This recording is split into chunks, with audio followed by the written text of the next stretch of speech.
kekuatan rohani yang Tuhan limpahkan atas gereja memposisikan gereja menjadi gereja yang memerintah dan berkuasa, memiliki peranan penting atas bangsa ini. Apakah gereja akan kehilangan kaulah yang sudah dinubuatkan oleh para nabi di tahun-tahun yang lampau? Apakah gereja akan hanya menjadi berkumpulnya orang-orang untuk melakukan ritual keagamaan saja? Temukan jawaban di firman Allah yang berlangsung. Saudara, saya percaya ketika Tuhan membangkitkan seorang pemimpin rasuli dalam sebuah gereja lokal, ketika Tuhan memulihkan 5 jawatan, tujuannya adalah untuk memperlengkapi jemaat agar kita semua dapat berfungsi bersama-sama, bergerak bersama-sama untuk kepentingan kerajaan Allah.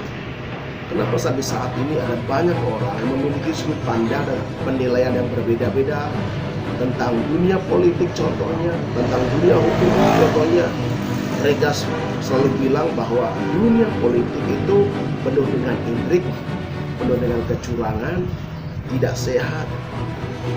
Pertanyaan penting yang harus kita jawab, masalahnya di sini bukan karena institusinya, bukan karena lembaganya.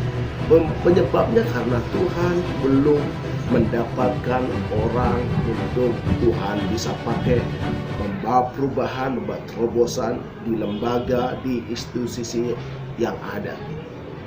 Kita bisa melihat seperti apa korupnya pemerintahan Ahasweros pada waktu itu. Ketika Haman lawan politik Mordekai terus menghasut, terus memfitnah dengan kecurangan-kecurangan yang dia miliki terhadap Mordekai. Tapi Mordekai tetap mengambil keputusan, berketetapan untuk selalu hidup benar, berketetapan untuk memiliki roh takut akan Tuhan. Nah, hidup benar inilah yang Tuhan perhitungkan sehingga Mordekai dipromosikan oleh Tuhan. Nah, kita bisa melihat seperti apa pada waktu itu ketika Yusuf mengendalikan perekonomian global dunia. Sebenarnya ada banyak kesempatan untuk Yusuf melakukan kecurangan di sana, tapi Yusuf tetap mengambil keputusan. Dia selalu hidup benar dan takut akan Tuhan.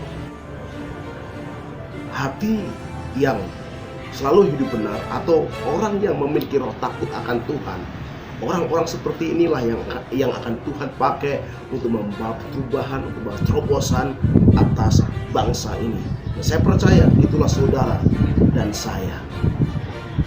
Karena Tuhan mengendaki ketika kita diperlengkapi oleh seorang pemimpin, ketika kita diperlengkapi dengan kuasa firman-Nya, agar kita dapat bergerak bersama-sama, berfungsi bersama-sama untuk kepentingan kerajaan Allah. Firman Tuhan jelas katakan, kamu adalah garam dunia, kamu adalah terang dunia. Artinya Tuhan bicara tentang dampak, Tuhan bicara tentang pengaruh. Gereja tanpa menghasilkan dampak, gereja tanpa berpengaruh, itu bukan gereja. Artinya gereja-gerejaan, gereja yang tidak berfungsi dan berdampak secara maksimal, artinya gereja itu sedang kena stroke. Maaf, kita bisa melihat ketika orang yang kena stroke, dia akan melangkah ke depan untuk mencapai satu titik tertentu yang harus dia capai. Dia harus membutuhkan waktu yang lama. Kenapa? Karena sebagian tubuhnya berfungsi dan sebagian tubuhnya mati. Gereja disebut sebagai tubuh Kristus. Dan Tuhan mengendaki seluruh anggota tubuh Kristus ini harus berfungsi bersama-sama, bergerak bersama-sama untuk menyelesaikan kepentingan kerajaan Allah. Kita harus berdampak, kita harus membawa pengaruh atas bangsa ini. Ketika saya renungkan alasan kenapa Tuhan mengutuk pohon ara pada waktu itu, padahal belum musim buah ara.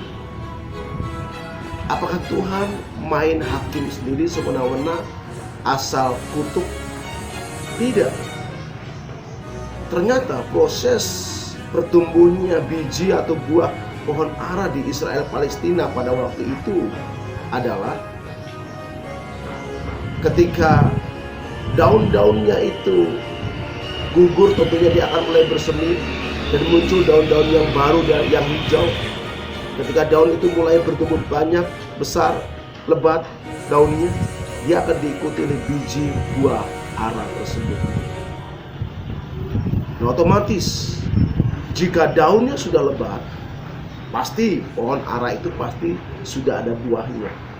Ketika Tuhan melihat pohon ara itu berdaun lebat, makanya firman Tuhan mencatat Tuhan melihat pohon itu karena daunnya sudah lebat, ternyata tidak ada buahnya. Lalu Tuhan kutuk pohon ara itu. Kenapa? Karena pohon ara itu tidak normal. Dia berdaun lebat, tapi tidak ada buahnya. Kehidupan kita sebagai gereja Tuhan, mungkin kita sepertinya banyak, sepertinya kita indah, bagus, tapi kalau kita tidak menghasilkan buah, itu tidak normal. Nah, Tuhan tidak suka ketidaknormalan. Kita harus berbuah, berdampak bagi kerajaan.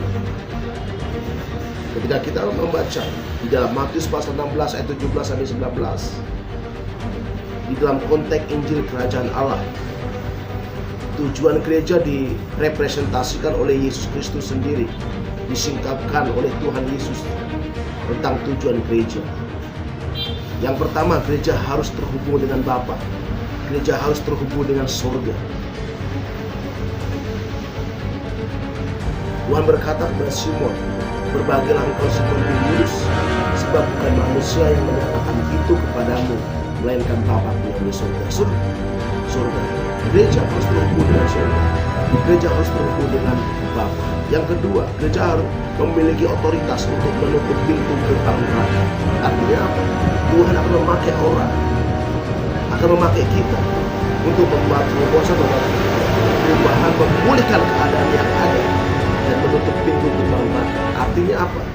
Manifestasi dari neraka, manifestasi dari roh kejahatan ini akan bisa kita tutup dengan kuasa firman Tuhan. Kita memiliki otoritas untuk itu. Yang ketiga adalah gereja berfungsi sebagai pintu gerbang surga. Apa yang kita ikat di dunia ini akan terikat di surga. Dan apa yang kau lepaskan di dunia ini akan terlepas di surga. Artinya apa? Tuhan menjadikan gereja sebagai pintu gerbang surga untuk menghadirkan kerajaannya nyata di muka bumi ini. Datanglah kerajaan, jadilah kehendak di bumi seperti di surga. Melalui siapa? Melalui kita, melalui saudara. Kita sebagai orang percaya, kita sebagai gereja Tuhan adalah pintu gerbang surga. Mari kita berdampak, mari kita berfungsi bersama-sama, bergerak bersama-sama, menyelesaikan rencana Tuhan, menyelesaikan agenda kerajaan Allah di bangsa. Dalam nama Tuhan Yesus, terjadilah atas hidup kita.